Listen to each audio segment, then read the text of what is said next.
for back payment. Tonight on Channel 4 News at 6, working for you. On the broadcast tonight, the diagnosis, the word that arrived today that Senator Ted Kennedy is fighting a malignant brain tumor. Also, primary night in 2 more states. But what changes for the Democrats after tonight? Oil underground, a rare look behind the scenes at where our country keeps our emergency supply of oil. Question is, should some of it be sold to bring gas prices down? Trading Places, our special series. When we last saw Dr. Nancy Snyderman's parents, they were moving in with family. An update tonight. Nightly News begins now. From NBC News World Headquarters in New York, this is NBC Nightly News with Brian Williams. Good evening. There is no family in America like the Kennedys, and no family member more visible than Senator Edward M. Kennedy of Massachusetts. He has suffered the loss of, in order, a brother, a sister, 2 more brothers, and another sister, 2 of them in public assassinations. He is the last surviving brother of President John F. Kennedy. He is the father of 2 cancer survivors and the head of the Irish-American clan that is often called American royalty. So when we heard today that Ted Kennedy has been diagnosed with a malignant brain tumor, it made a lot of Americans stop and think about our past and his future. We begin our coverage here tonight with NBC's Andrea Mitchell. It started Saturday morning with a seizure. After walking his dogs, Kennedy was making breakfast at the family home in Hyannis. He felt weak, disoriented, and slumped over, but friends said had no paralysis or slurred speech. Suspecting a stroke, his wife Vicki called 911. He was rushed to the local hospital, then medevac to Massachusetts General in Boston. Once again, in a crisis, the Kennedy clan gathered, this time to come to the aid of its patriarch. At first, all seemed positive. He was alert, asking for takeout seafood, watching his beloved Red Sox. And all indications are that there's a cause for optimism here. Today's diagnosis, after further tests, shattered that hope. A malignant tumor of an aggressive kind. His other family, the Senate, was devastated. West Virginia's Robert Byrd, the only senator more senior to Kennedy. My dear friend, I love you. His Massachusetts colleague, John Kerry. Remember that this guy is one unbelievable fighter. Clearly having a difficult time, his close friend, Chris Dodd. He's a strong guy and has great heart, and we're confident he's going to be back here. So we wish he and Vicki and the family well. A cancer survivor, John McCain, called him the last lion of the Senate. We hope and pray that they will be able to treat it, and that he will experience a full recovery. And Barack Obama, the freshman senator Kennedy helped catapult toward the nomination. I had just talked to him 2 days ago after the initial seizure. He and Vicki were in a hospital room. They were laughing. We were hopeful at that time. Obviously, this is grim news. Ted Kennedy has faced incredible challenges before, burying 2 brothers. In time of trouble, wisdom in time of uncertainty. Assuming the role of father figure for dozens of nieces and nephews. The disgrace of Chappaquiddick, the loss of the presidency. It isn't the first time cancer has struck his family. His then adolescent son survived bone cancer, and more recently his daughter Cara, lung cancer. As the Senate's leading champion for health care, he recently declared war on cancer. Cancer is no longer the automatic death sentence that it was a generation ago. We must build on what the nation has already accomplished and launch a new war on cancer for the 21st century. Tonight, seen here with his family in newly released photos, the man described by political allies and adversaries as the greatest legislator of his time will no doubt bring his fighting spirit to the challenge that lies ahead. Senator Arlen Specter, who was diagnosed with a malignant brain tumor several years ago and given only weeks to live, said tonight that Kennedy should have hope, pointing out that his diagnosis obviously proved to be incorrect. Ryan. A palpably sad day from Washington to Massachusetts and beyond. Terribly sad. Andrea Mitchell starting us off tonight, thanks. And for more on this diagnosis we're all learning about, we're joined here by our chief science correspondent, Robert Bazell. And Bob, what do we know? We know it's a cancer called glioma, which is one of the worst kinds of cancer diagnosis you can get.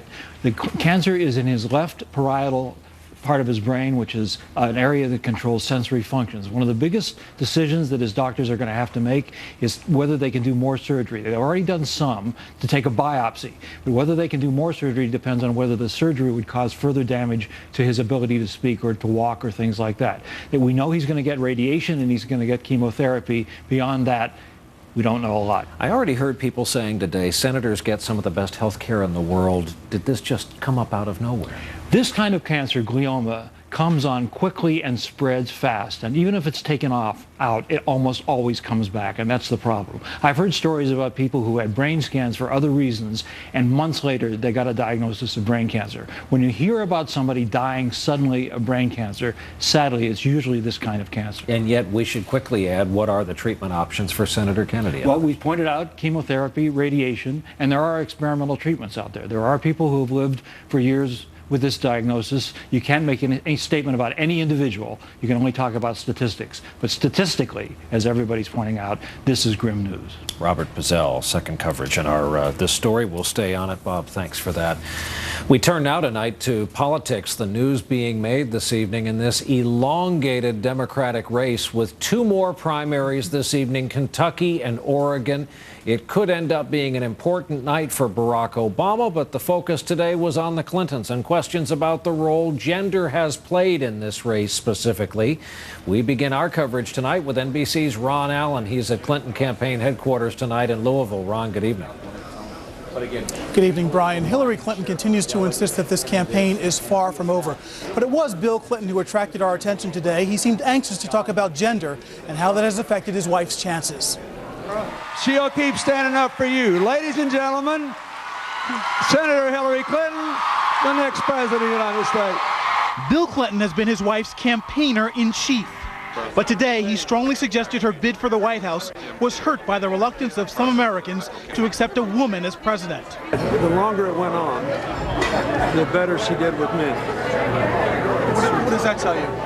That they got more comfortable. Senator Clinton herself speaking to the Washington Post. I believe that this campaign has been a groundbreaker in lots of ways, but it certainly has been challenging given some of the attitudes that have been forthcoming in the press. Clinton weighed in as some of his wife's supporters have grown more vocal, claiming sexism has hurt her campaign. Latent sexism has been around in this country for a long time. In this campaign, it was painful. As the Clintons met the breakfast crowd at this Louisville diner, the former president said it's especially taken a while for voters to see his wife as commander-in-chief. He said endorsements from numerous former military leaders helped. At least it was hard to say that people who have given their life to our country and made a judgment about it felt comfortable with a woman commander-in-chief. I think that helped a lot. Meanwhile, Senator Barack Obama did not campaign today as he prepares to claim a majority of pledged delegates after voting ends tonight. He's been careful not to declare the race over, nor to appear to push Clinton to quit. We've got to be united to make sure that we don't have more George Bush policies for another 8 years. That's what's going to unite us, all of us. Both campaigns are looking past tonight. Both candidates will be in Florida tomorrow. Hillary Clinton there trying to get Florida and Michigan delegates included in the nomination process. Barack Obama there beginning to lay the groundwork for the fall campaign. Brian? Ron Allen in Louisville, yet another election night, primary night for the Democrats. Ron, thanks. And with more on the math and where we stand, our NBC News Washington Bureau Chief Moderator of Meet the Press, Tim Russert, here with us in our New York studios. Tim, have at it. Where do we stand going into tonight? Well, let's crunch the numbers, Brian, because they are big and bold. So far, pledged delegates, Barack Obama has 1,612, 305 superdelegates, a total of 1917. Clinton, 1,444, superdelegates 281, 1,725 total. Obama needs 109 to get to that magical 2026. Clinton, 301. Tonight, there are 103 pledged delegates at stake. Going into tonight, we assume that Obama would win Oregon, Clinton would win Kentucky by different margins. Let's divide the delegates, 48 for Obama, 55 for Clinton. Meaning after tonight, Brian, Obama would need just 61 delegates to reach that magical number of nomination. Clinton would need 246. What's so important about tonight? The pledged delegates after tonight, Obama will have 1,660, Clinton will have 1,499.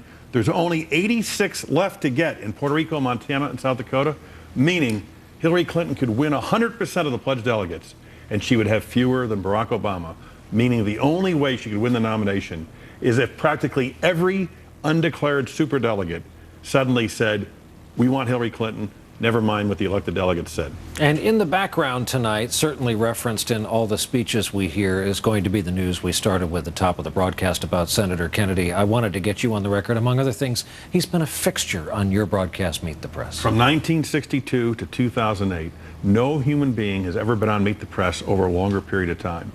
It's extraordinary, Brian. I was up in Boston yesterday and today. Democrats, Republicans, independents, liberals, moderates, conservatives, it doesn't matter. They say one thing about Ted Kennedy. He loves politics and he loves policy. They love to hear that liberal lion roar. And sometimes they're for him, sometimes against them. But no one loved the game, the business of politics more than Ted Kennedy. And it's such an outpouring tonight. It is extraordinary. Tim Russer. Tim, always a pleasure. Thanks. Also tonight, there is news about what have been controversial methods used to interrogate prisoners in U.S. custody in Iraq, Afghanistan, and at Guantanamo Bay, Cuba. A new government report finds FBI agents, time and again starting in 2002, complained about abuses by Defense Department interrogators, but the report faults FBI leadership for waiting until after the Abu Ghraib scandal to clearly define what was off limits and for not pushing hard enough to address the agents' complaints about this harsh treatment.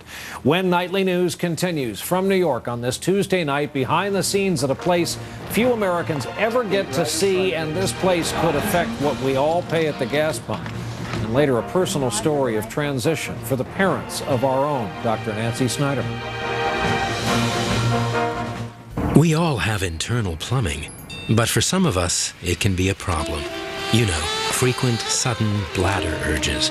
You worry your pipes might leak, so it's hard to always do things spur of the moment. If you've had enough, talk to your doctor about taking care with Vesicare. Vesicare once a day can help control your bladder muscles so it can help reduce urges and leaks day and night. If you have certain types of stomach, urinary, or glaucoma problems, do not take Vesicare. While taking Vesicare, if you experience a serious allergic reaction, severe abdominal pain, or become constipated for 3 or more days, tell your doctor right away. Common side effects are dry mouth, constipation, blurred vision, and indigestion. Fewer urges, the chance to be more spontaneous. Vesicare can make a difference. Ask your doctor today about taking care with Vesicare. Did you know that a year of daily sun exposure is like spending a week at the beach without sunscreen? Now get dermatologist-recommended UV protection every day in a breakthrough new lotion. Only Aveeno has an active naturals formula with advanced SPF technology that's clinically shown to act as a shield, locking moisture in while blocking damaging UV rays out. And that adds up to healthier skin every day. New daily moisturizing lotion SPF 15, only from Aveeno, the leader in active naturals. Nasal allergy symptoms like congestion can occur at any time, and it's hard to avoid the things that cause them. Prescription Nasonex helps relieve nasal allergy symptoms, like congestion. Maybe that's why 6 million nasal allergy sufferers used Nasonex last year. Side effects were generally mild and included headache, viral infection, sore throat, nosebleeds, and coughing. For more information, talk to your doctor and ask if Nasonex is the one for you. A young woman is abducted and murdered. 25 years later, can police crack the conspiracy of silence? An all-new Dateline, Friday, 9/8 Central on NBC. Keith Olbermann and Chris Matthews piece together the results from the Kentucky and Oregon primaries. Live coverage continues tonight on MSNBC. It's sounding to start like a nightly refrain around here. Oil prices surged higher yet again today. Crude jumped just over $2 a barrel to close at yet another new record, $129.07 a barrel. There was a big prediction earlier today that it was going to $150. This past week, Congress decided to do something to try to force gas prices down by putting less oil in our national oil stockpile. Not too much is known about the oil we keep on hand as a nation, how much of it there is or where it is. CNBC's Steve Leisman is there for us tonight after an exclusive look around today. Steve, good evening. Good evening, Brian. We're here in Freeport, Texas, where we got a rare behind-the-scenes look at the nation's Strategic Petroleum Reserve, created in the mid-1970s in response to the Arab oil embargo. Today, it's set to play a critical role in the nation's energy security, but it's also being blamed for soaring prices. Behind barbed wire fences and protected by heavily armed guards and military vehicles, Bryan Mound is the biggest storage site in the nation's Strategic Petroleum Reserve. Some 700 million barrels of oil have been stockpiled at this site and 3 others to protect the country in case imports are cut off by a terrorist attack. The caverns lie some 1,500 feet below the surface, and at 2,000 feet tall, they're big enough to hold the Empire State Building with headroom. Underneath my feet, some 250 million barrels of oil, 1/3 of the nation's strategic reserve. When the country needs oil in a hurry, comes right out of this pipe. As oil and gas prices have risen, the Bush administration has continued to fill the Strategic Petroleum Reserve. Critics say that has helped drive up crude and gasoline prices because any oil taken off this tight market can have a big effect. I was an economic policy maker in Washington for years, and this ranks as the most stupid economic policy decision our government has made. A bill to suspend the acquisition of petroleum. So Congress took it on. And last night, President Bush reluctantly signed a bill that would halt contributions to the oil reserve for 6 months. The president believes the move by Congress will have little impact. I don't think that's going to affect price when you affect 1/10 of 1%, and I do believe it is in our national interest. Today we met up with Denise Norton, a Freeport resident who says she can barely afford enough gas to get to work. Not even 2 gallons of gas. She asked us what is on many drivers' minds. Why not add to the nation's supply by taking oil out of the reserve, hopefully driving prices down? Instead of keep filling them, you know, they need to cut the taxpayers some slack. Give us some of this oil. Let us have some relief. Brian, in reality, it would take a presidential finding of a severe oil shortage in order to release oil from the facility behind me. As for the 700 million barrels in the reserve, it would last the country about 2 months if all our imports were cut off. Steve Leisman in a place where few get to go. Steve, thanks for that reporting. Taking a look at Wall Street today, stocks pulled back. The Dow was down just under 200 points at the end of trading. It's not uncommon to hear it said that this nation's paper currency, unlike a lot of other countries, all looks pretty much the same, no matter what the denomination. Today, a federal appeals court in Washington ruled that uniform design is also illegal in their judgment, that the similarity in color and design of the paper money and the lack of any features that can be read by touch discriminate against the blind and visually impaired. The ruling could force the U.S. Treasury to go back to the drawing board on our currency. When Nightly News continues in just a moment, new criticism of the buildings in the China quake zone. Could better construction have saved lives? For years, low-dose aspirin has been a cornerstone of heart attack prevention.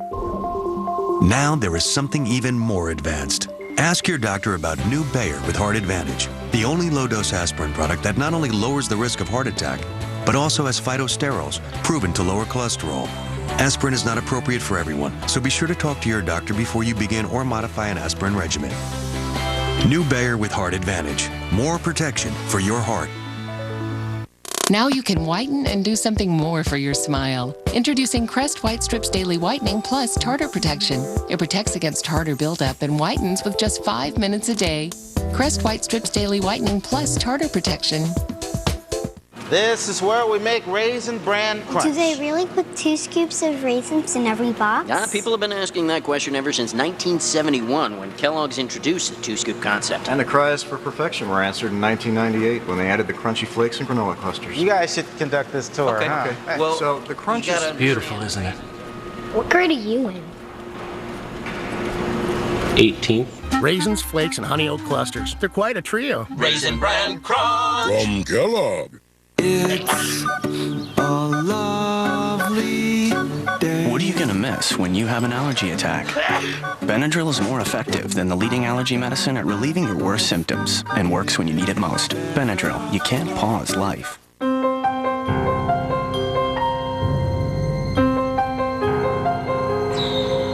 Tired of another sleepless night? Ambient CR is offering the 7-night invite. Call or visit 7freecr.com for your free 7-night trial offer of the only sleep aid with 2 layers to help you fall asleep and stay asleep.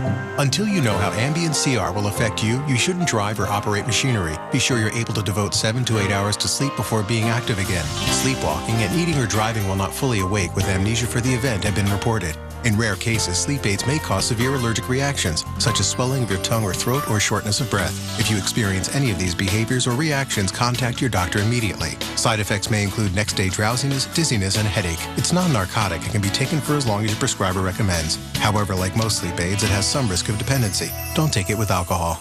Get your free Ambient CR 7-night trial offer now. Just call or visit 7freecr.com. We're back with NBC News in depth tonight. The earthquake in China. Today, in one town, there was a rare public protest, grieving, angry parents demanding punishment for shoddy construction of schools where some children were buried alive. NBC's Ian Williams had an opportunity to join a team of American engineers surveying some of the damage in the hardest hit area. We traveled today with American earthquake engineers to inspect Sichuan's quake zone. From Turkey to Armenia, they've been the first to assess quake damage. Yet even these hardened veterans of global disaster were shocked. I never seen anything like that. This is incredible. Kit Miyamoto's team collects data for the San Francisco-based Earthquake Engineering Research Institute. Schools and hospital, they're the riskiest buildings in this area. No question about it. Many had no concrete supports. Yeah, there's no seismic protection at all. Han Wang's high school collapsed like a house of cards. If the brick wall fails, everything collapses as you see there. The neighboring dormitory did remain standing. It was reinforced by concrete beams, which bound the building together. In school after school, the engineers have reached the same chilling conclusion. The buildings were so shoddy, the children never stood a chance. So this building offered no protection? No, zero protection. Even where concrete supports were used, they were not sufficiently reinforced. Yes, but there should be a top bar over there to prevent shaking. Miyamoto says that across the quake zone, the weakest buildings were those built in the 1980s and 90s, when China's economy had a building boom. Even where buildings remain standing, they can no longer be used. Entire towns and cities are now uninhabitable. He can maybe fix the building. Though in one village, mobbed by anxious farmers, too afraid to return home, Miyamoto was able to advise that these cracks at least are superficial.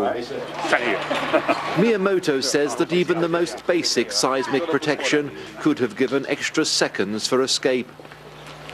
Ian Williams, NBC News, Sichuan Province, China.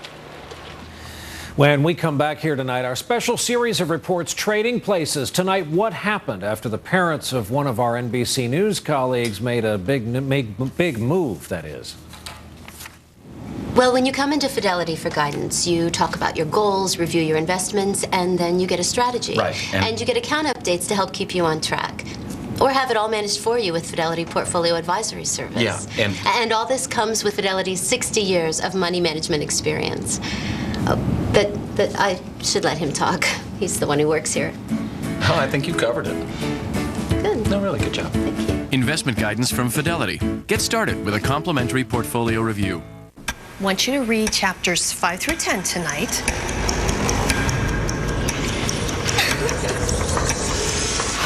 There may be a test on Monday. Saved by the bell again. Excuse me, Miss Jones. We should talk. I know. I gotta go all the time, and I'm trapped in here till the bell rings. That is an accident waiting to happen. You need to have the Detrol discussion with your doctor. Detrol? Detrol LA. It's the brand doctors prescribe most to help calm that gotta go feeling. Just one pill. Works all day and all night. Look, at DetrolLA.com, you learn how to get the discussion started. If you've certain stomach problems, glaucoma, or trouble getting urine to pass, you shouldn't take Detrol LA. The most common side effects are dry mouth, headache, constipation, and abdominal pain. Ask your doctor if Detrol LA is right for you. Looks like she had the Detrol discussion with her doctor. She's spending less time here. I should be so lucky. A year of daily sun exposure is like a week at the beach without sunscreen. Now get UV protection in a new daily lotion from Aveeno. It locks moisture in while blocking UV rays out. And that adds up to healthier skin every day. New Aveeno Daily Lotion SPF 15. What's your equation for healthy living? I'm a rose-growing, swing-dancing, event-planning, one-a-day woman. One-a-day Women's 50-plus Advantage is a complete multivitamin with support for bone strength and breast health, plus ginkgo for memory and concentration. It fits my equation better. He couldn't act his age, so he had a lot of pain relievers. One for cutting loose on stiff knees. Another for killing his back. To keep romance alive. Honey. But now he's all Advil. Who needs different pain relievers for different pains? Advil is the every pain reliever. Nothing works better or on more pains. Whatever bad idea comes next, he's got Advil. It's the every pain reliever. Coming up on Channel 4 News, shopping, eating, even a day on the golf course, all in state vehicles, and you're footing the bill. Can you imagine using a utility for 5 years and not knowing it, and then getting a bill out of the blue for back payment? Tonight on Channel 4 News at 6, working for you. It was a year ago, one of the most popular series of reports we've ever aired. It was called Trading Places, and it was about members of our own NBC News family caring for their own aging parents. We received an overwhelming response, so we thought we'd catch up on some of their stories. Tonight, Dr. Nancy Snyderman's parents, half a century after they put down roots and decided to raise 4 kids and call Fort Wayne, Indiana, their home, her parents decided it was time for a transition. Their daughter, our chief medical editor, picks up their story.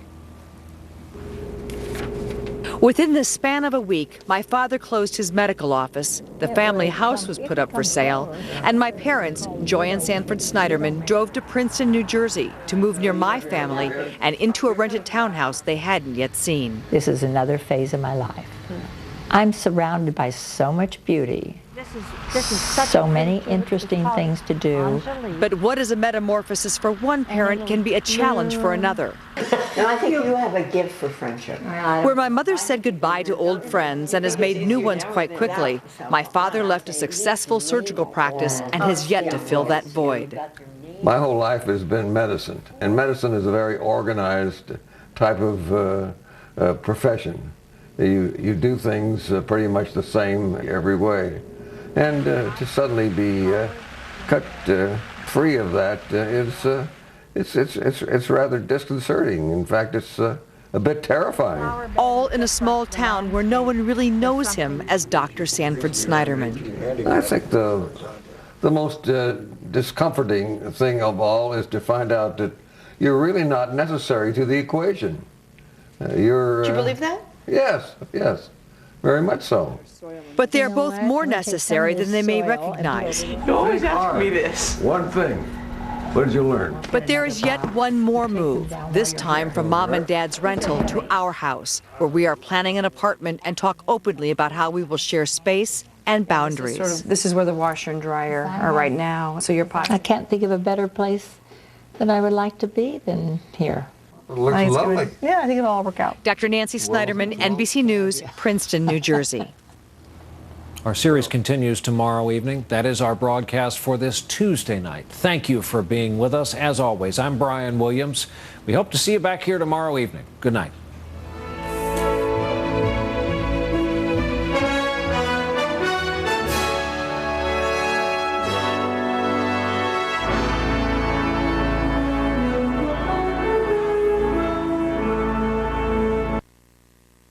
This is Channel 4 News, working for you.